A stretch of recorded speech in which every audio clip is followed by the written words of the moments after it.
You're watching the Armstrong Neighborhood Channel. I'm Ken Kiedrowski, and believe it or not, this is On Location. And where's my location this week? Well, my location is on top of a laptop, in front of a webcam, talking to a web microphone. Because of social distancing and everything else, we are really going to be socially distant to our guests today. I'm actually going to be talking to businessmen in Jarrettsville, and we're going to be talking about the effect of the pandemic on Jarrettsville, northern Harford County, and probably where you are too. And you're on location.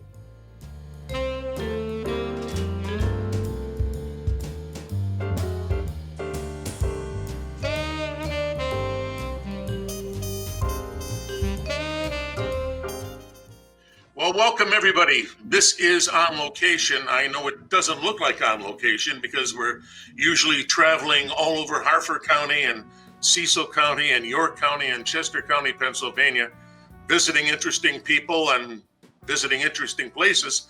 Well, today we're visiting interesting people by way of the internet. Of course, the virus has changed our world, as we all know, and so instead of putting on a face mask and doing the social distancing, we're letting the internet do the social distancing for us to talk to the fine group of gentlemen that we have here today. So you see on the screen, it's kind of like the old Brady Bunch TV show, except we don't have as many squares on the screen. So, you know, I'm Ken Kiedrowski, and in one corner, raise your hand, Bill Stevenson. Bill Stevenson is the owner of everybody's favorite ice cream place in Jarrettsville. I know they sell ice cream in other places in Jarrettsville, but if you want to really have my favorite, a magnificent vanilla milkshake, you go to the Creamery. So that's Bill. And then we have Mark LaParelle, who dispenses all the important prescriptions at the Jarrettsville Pharmacy. And he's got the Hallmark cards and a whole ball of wax. So you go in there, you get your prescription, and there's all that other stuff that you end up buying in addition to the prescription you have to pick up anyway. That's the way he runs his store. And then over across from me, if it looks the same way to you as it does on my screen this morning, the gentleman next to me on the bottom row is, okay, there's Gary. And Gary takes care of my money and everybody else's money at Jarrettsville Federal.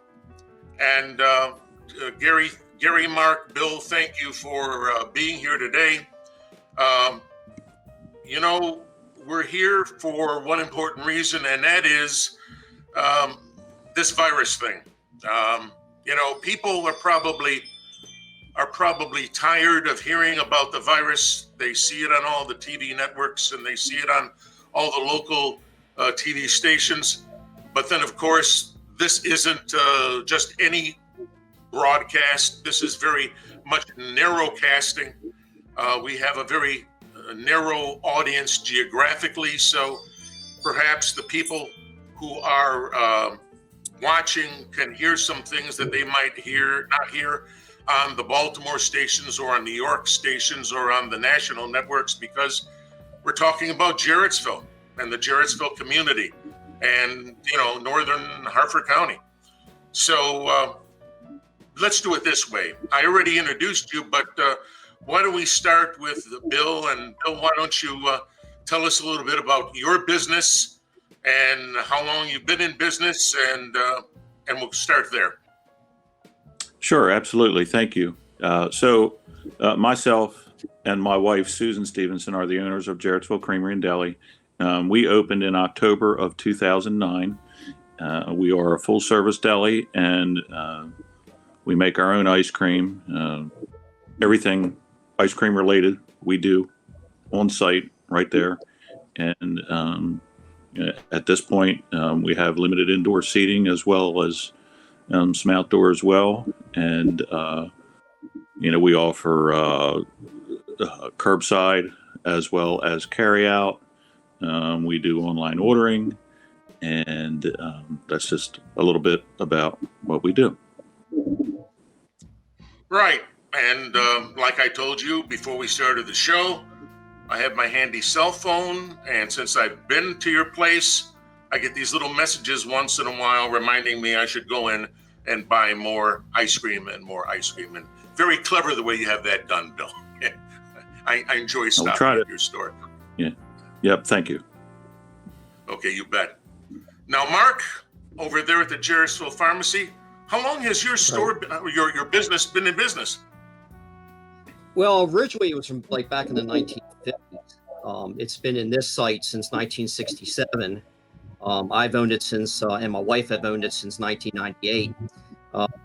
It's for full service community, independent retail pharmacy, trying to serve the community as best we can, even in this pandemic.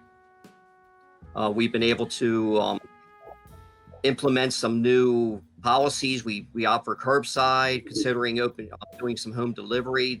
Has not been implemented yet. It's been a big adjustment for everybody, including us. Our main goal is my employees' safety of us, and also safety of the community.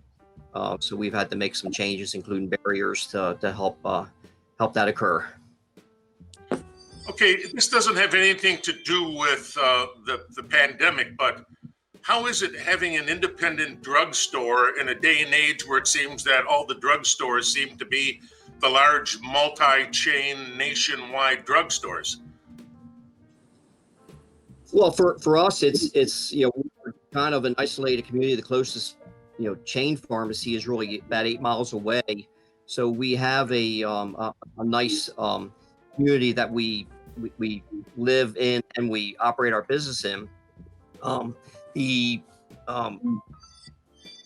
I guess the best way to say it is that sometimes with the service aspect of pharmacy, we're able to adapt and to make changes quicker than what some of the chains can do. So we can, bring new services in. We can, hopefully service our patients a lot better and a lot faster than what the chains can do. Okay, all right. And now, last but not least, Gary Barnoff over there at Jarrettsville Federal. He just came out of the vault counting the money. Gary, tell me what's going on at Jarrettsville Federal. Well, we're trying to keep things going as best we can. Jarrettsville Federal, just to give you a little history, just last year we celebrated our 150th year. We were established in 1869. I have not been there that whole time. Been there about 5 years. We are a true community bank. A lot of banks like to say that they're a community bank, but they don't really do a whole lot for their community. I think we do. We're, banking as you always know it. We have all the technology, thank goodness. In the time that I've been there, we've really worked hard to establish all of the technology that all of the banks have, a lot of the banks have. We have mobile banking now that we didn't have before, and thank goodness we have that. So we've got all kinds of technology in place that you really don't actually have to go to the bank. But if you do come to the bank, it's a bank where you're going to be known. We know our customers. You'll be called by your name, and you'll get great service. So that's Jarrettsville Federal. Well, I know that you're speaking the truth, as well as I've been to all of your businesses, so I might as well say that full disclosure. I have been in all these businesses before. I know the quality of service of all three businesses that we're talking about here today. Gary, I love your sign in front of your bank, especially the one message that said, other banks have branches, we have roots. I think that's a great sign. Nancy Dorn came up with that. I give Nancy credit. Nancy changing that sign. That's our best marketing tool. All the money we spend on marketing, that sign continues to be our best source for marketing. Well, did you give her a raise for coming up with that? Yeah, of course. Of course. Okay. Well, and now everybody, if people didn't know who you were before, they know who you are now. So let's go in reverse order this time. Gary, we'll put you in a hot seat. Okay. So the pandemic hits us Jarrettsville and the world in, let's just for sake of argument, let's say March of this year, and things start to happen. So what were the immediate effects to you, to the bank, when the pandemic hit? Well, the immediate effect for us, you heard that saying that most banks have branches, we have roots, and we say that because we only have one branch. So That's right. I felt that we were, had to be extra cautious because if we had somebody test positive, it could cause us to have to close the bank. So what we did was we split into teams. We split into 2 teams, and these teams do not overlap. And because of the reduced, so every other day, these teams, one works at home and one works in the office. So each day now at the branch, we only have half our staff. So we were unable to keep our lobby open. Plus, for safety concerns, we were concerned about having the lobby open. So we closed our lobby, and our service is drive-through only. However, we do have safe deposit boxes, and we also have people that want to open accounts and get things notarized. And so you can make an appointment and come into the lobby, and we can take care of you. So there isn't anything that you need to do that we can't take care of. We did reduce our hours a little bit, but we're still open. We've stayed open through the whole time. Banks are considered essential employees. So we were open, though we just reduced our hours slightly. We're open Monday through Thursday, 9 to 3, Fridays, 9 to 5, and we're also open on Saturday, 9 to 12. Through the drive-through. So, and when we have, like I said, I mentioned the technology before. So we have mobile banking. We also put in place online account opening. So you don't have to come to the bank to open an account. We can do it online. We have online mortgage applications, so you can apply for a loan online. But of course, we're there. If you need to call us, you need to make an appointment to come and see somebody. But it definitely has affected our business. But we've been able to manage it mostly because the people aren't coming out as often either. So our transaction volume did decline. And so I feel that we've been able to handle it pretty well. I think that we still supply everything the customers need. Okay, let's move on to Mark. I mean, people still need their health needs taken care of, Mark. So you've got to be there, Absolutely. whether you want it or not. You have to be there. Right. So, when the pandemic all started and everything started happening, of course, we have to be concerned with ourselves first. If we get sick, we might not be open also. So we immediately put some barriers up. It kind of, not very good at the beginning, but then we were able to make them better. We tried to go to curbside strictly, and that really wasn't working out. So we do offer curbside. A lot of people have taken advantage of that.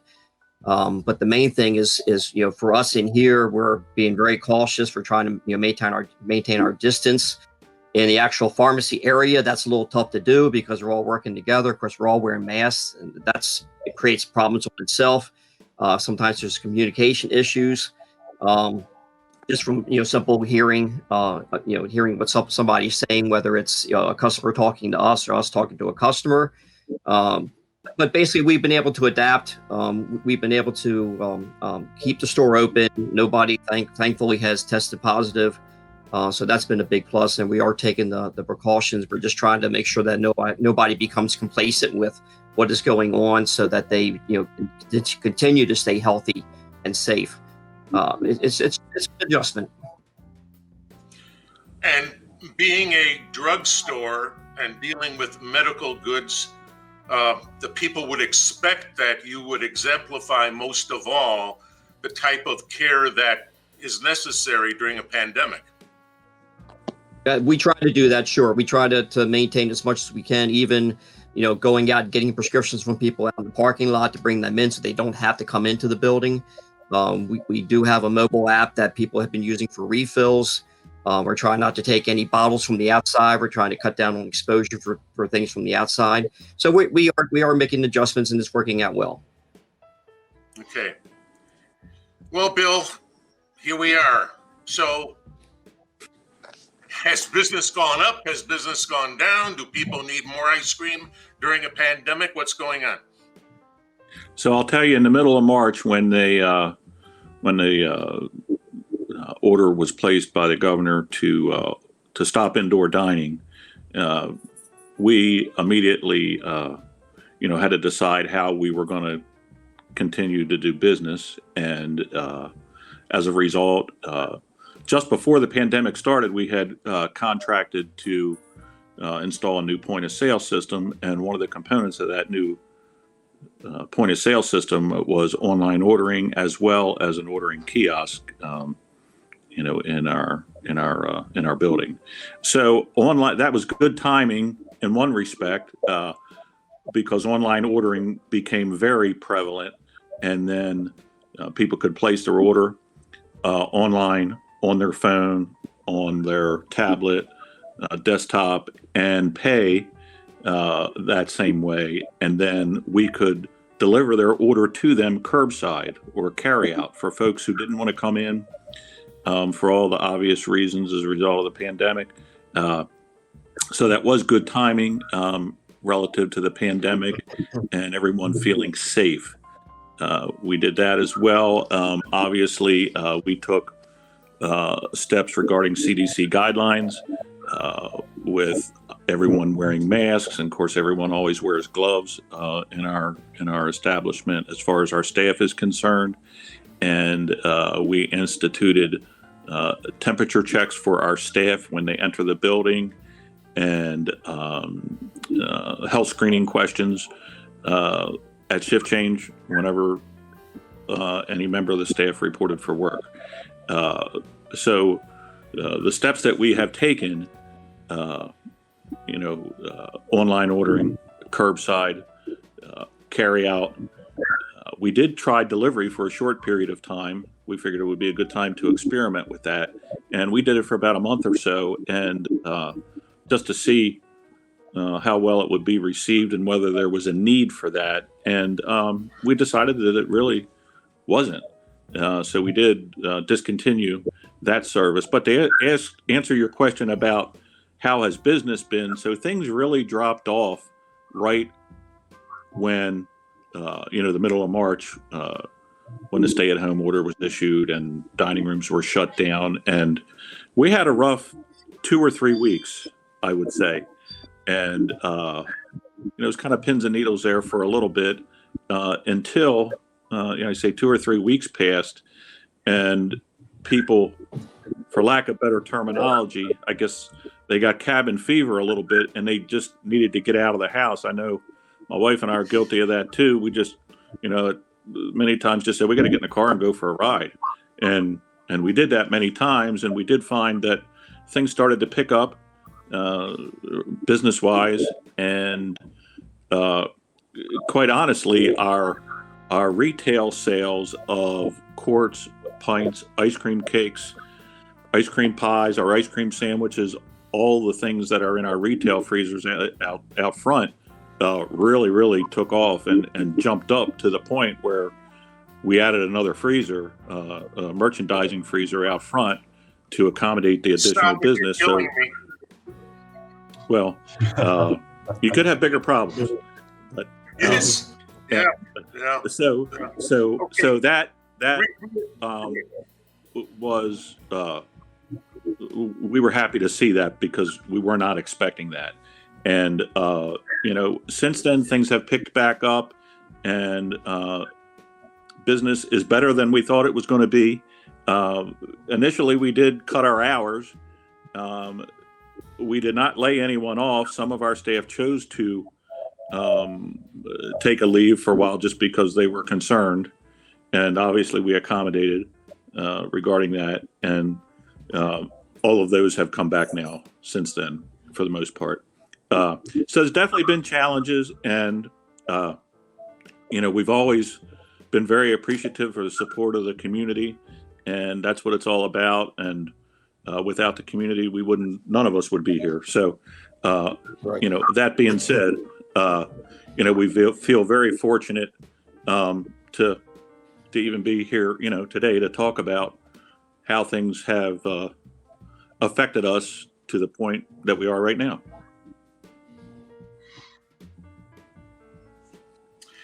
All right. I just want to remind people that it might not look like on location, but this is indeed on location on the Armstrong Neighborhood Channel. We're talking to three great businessmen from the Jarrettsville area: Gary Barnoff, Bill Stevenson, Mark Laparelle.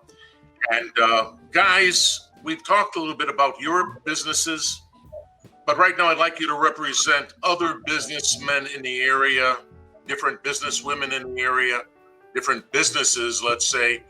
What's your take on it? I mean, are people basically who are in business in the greater Jarrettsville area, are they having basically the same problems and concerns that you have? And this is anybody who wants to jump in first. I think that I think they're all seeing the same things that we have seen. Of course, us being essential makes it a little bit different. Those that are not essential, people who have hair salons or something like that, that's a problem. So I know they took a pretty good hit. I know they are back open now with the CDC guidelines in place. So hopefully they're starting to come back a little bit. Just speaking from what we see at the bank, we've been, as I say, a true community bank, and a lot of banks have done this too, is that we've helped people. We're a big mortgage holder.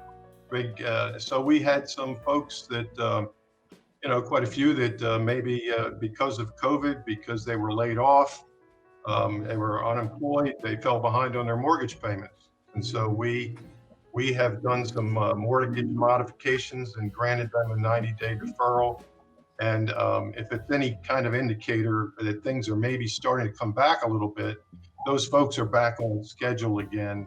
Most of them making their regular payments. We've had some that have asked for an extension beyond that. But so we've reached out to help our customers in that way too, those that requested it or those that needed it. But so I think we are seeing a lot of the same thing. I know people are hopeful that things are going to get better, but I think they have to a point, but everybody's very cautious still. Bill, you were going to say... Yes. One of the things that, we talked about many times, my wife and I, and my oldest son, Marcus, who's a manager at the Creamery, is that we feel very fortunate that our business, as well as everyone else here in this broadcast, are essential businesses. We just can't even begin to imagine how it would affect a business that was not essential. And, it was difficult enough, and the challenges were extreme and great, even considering we were an essential business. And, so again, we feel very fortunate with that, and, just really feel for the businesses who did have to shut down. Okay, here's a question again. I'll ask the question and then raise your hand if you want to be the first one to field the question. We're all in this pandemic. We're all in this together, as we hear over and over again. Changes have been made. You've made changes at all of your establishments. More changes may be necessary in the future. Who knows? How do you think the overall outlook will be? Are there going to be any changes that you've made that you think you'll continue on in the future? In other words, sometimes people talk about a paradigm shifting. Things that you never thought you would do in business or in life, now you're going to do because you've learned lessons through this pandemic. How do you think that changes will be accepted for the future? So, if you want me to go first, I feel like Sure. Our business model is going to change based on some of the changes that we have already implemented. Like, I don't know if indoor dining is going to be as much of a thing going forward, just for safety and social distancing and sanitizing and that type of thing.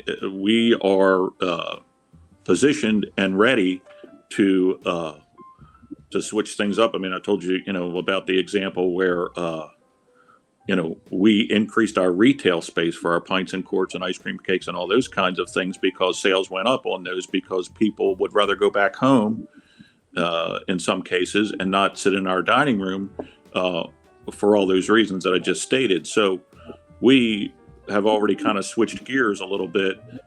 We are in the middle of providing more outdoor space to accommodate people who don't want to or can't come inside because of space limitations with seating restrictions inside. So we are taking steps to be proactive so that we can continue, serving the public in the ways that we need to. Anybody else? Yeah, Okay. I'd like to Gary, go ahead. say that we've kind of had a silver lining. Sorry, Mark.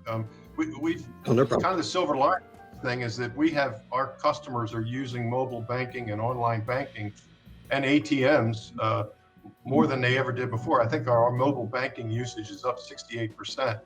And I really think that that's going to continue. I think that even if things somehow get back to normal, and I don't think that's happening anytime soon, I think that people are going to continue to bank that way. And we were seeing that kind of movement prior to this anyway. So, a lot of banks are started to close some of their branches because they find that they're going more with the technology and everybody's just doing it on a screen or a device. So I think that's going to continue. And I think that we've shown that we have the ability to work from home pretty effectively. And we're probably going to see more of that too as we go forward. A little change in that strategy. My employees might get excited to hear that, but that's something we can do. Well, in the very few minutes we have left, Mark, I think you're pretty much going to get the last word in here. Okay, well, sounds good. I think what you're saying, a paradigm shift, I think has a lot to do with what's going on in healthcare. For my situation, the barriers we created between our patients and our customers, our patients and our employees, they will probably stay. Think about it, just normal flu season, or people are always coming in sick. This will create a barrier. Hopefully, it'll cut down on exposure for my employees. I think that's a big difference. I think the curbside pickup is going to stay in place. As I say, I'm looking into starting a home delivery service. That might be something that's going to be, a lot of people might want to do is they don't want to go into stores where they might be exposed to something at a time. So I think there will be some certain things that we have done are going to be staying in place. Mark, thank you very much for those words. Yeah, I think we're all in for a lot of changes. Churches are going to see changes. Hospitals, all of your businesses, other businesses, just general life. And I have a background in education, and I know schools are going to have a world of changes coming up, but that's another thing for another time. And we'll have to get some superintendents on the show to talk about that for the future. Anyway, gentlemen, Bill Stevenson, Mark Laparelle, Gary Barnoff, thank you for being here. Thank you for your expertise. Thank you for representing the Jarrettsville business community. Thank you for being guinea pigs on our first on-location program of this nature. We appreciate your time. And ladies and gentlemen, stand by. We'll sum this show up in just a moment. Thank you for being with me. You're welcome. Thank you. Thank you. Opportunity. Thank you for being with us here today on this unusual edition of On Location. But to be perfectly frank, I don't know if it's going to be that unusual in the future. We may be doing a lot more shows like this, as a lot of changes are being made to our daily life because of the pandemic, the virus, this thing that has affected our lives. Thank you to Mark Laparelle from the pharmacy in Jarrettsville, the creamery owner, Bill Stevenson in Jarrettsville, and the gentleman who's guarding all the money in the bank there, Jarrettsville Federal, Gary Barnoff. Thank you all for being guinea pigs here on this first online edition of On Location. This is Ken Kiedrowski thanking you for your time today and being with me here. I think I've been on location on the internet.